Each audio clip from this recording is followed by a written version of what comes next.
Halo anak-anak, kita kembali lagi belajar dengan pembelajaran melalui video daring karena kita masih dalam pandemik COVID yang tidak memungkinkan kita untuk bertatap muka. Jadi melalui video pembelajaran ini, Ibu berharap kalian masih dalam keadaan sehat-sehat saja dan masih tetap semangat dalam pembelajarannya.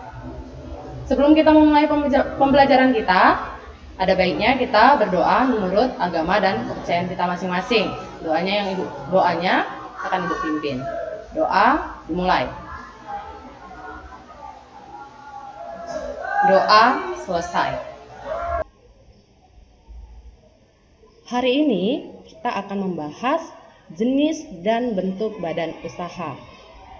Sebelum kita memulai pembelajarannya, Ibu akan terlebih dahulu memberitahukan kompetensi dasar. Kompetensi dasar 32, memahami jenis dan bentuk badan usaha. Indikatornya yang pertama, menjelaskan pengertian badan usaha. Yang kedua, mengidentifikasi jenis badan usaha dan fungsinya. Dan tujuan pembelajarannya yang pertama, siswa mampu menjelaskan badan usaha. Yang kedua, siswa mampu mengidentifikasi jenis badan usaha. Baiklah, kita akan membahas pengertian badan usaha. Badan usaha adalah suatu kesatuan hukum, teknis, dan ekonomis yang bertujuan untuk mencari profit atau keuntungan. Jenis badan usaha. Kita akan membahas jenis-jenis badan usaha. Nah, jenis-jenis badan usaha dapat dikelompokkan berdasarkan yang pertama, kegiatan yang dilakukan, yang kedua, kepemilikan modal, dan yang ketiga, wilayah negaranya. Kita masuk ke jenis usaha berdasarkan kegiatan yang dilakukan. Terdiri dari yang pertama, badan usaha ekstraktif.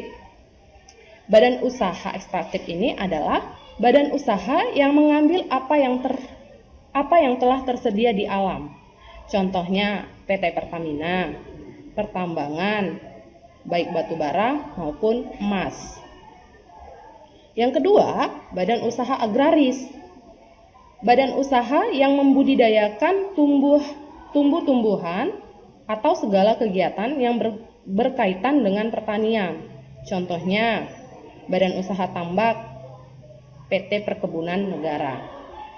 Yang ketiga, badan usaha industri. Badan usaha yang berusaha meningkatkan nilai ekonomi barang dengan jalan mengubah bentuknya. Contohnya, PT Kimia Farma. Yang keempat, badan usaha perdagangan. Badan usaha yang berhubungan dengan menjual dan membeli barang tanpa mengubah bentuknya untuk memperoleh keuntungan. Contohnya PT Matahari. Dan yang kelima, badan usaha jasa. Badan usaha jasa yang memenuhi kebutuhan konsumen dengan menyediakan jasa kepada masyarakat. Contohnya bank, salon kecantikan, dan perhotelan.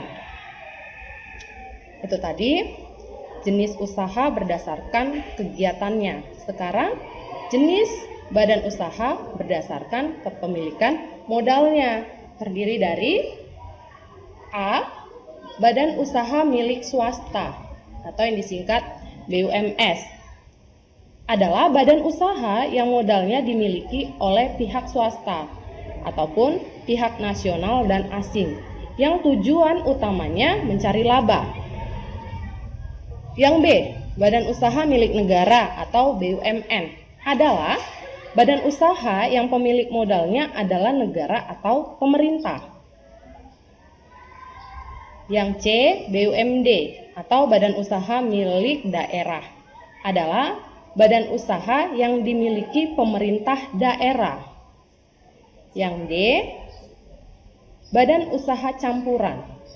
Badan usaha campuran adalah badan usaha yang modalnya sebagian dimiliki oleh swasta dan sebagian lagi dimiliki oleh pemerintah. Sekarang kita masuk ke jenis badan usaha berdasarkan wilayah negaranya. Yang A, ada badan usaha penanaman modal dalam negeri. Adalah badan usaha yang modalnya dimiliki oleh masyarakat itu sendiri. Yang B, badan usaha penanaman modal. Adalah badan usaha milik masyarakat luar negeri yang beroperasi di dalam negeri.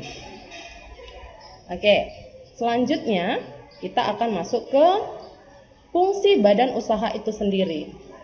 Fungsi badan usaha itu sendiri dibagi dalam 3 bagian. Fungsi komersial, fungsi sosial, dan fungsi pembangunan.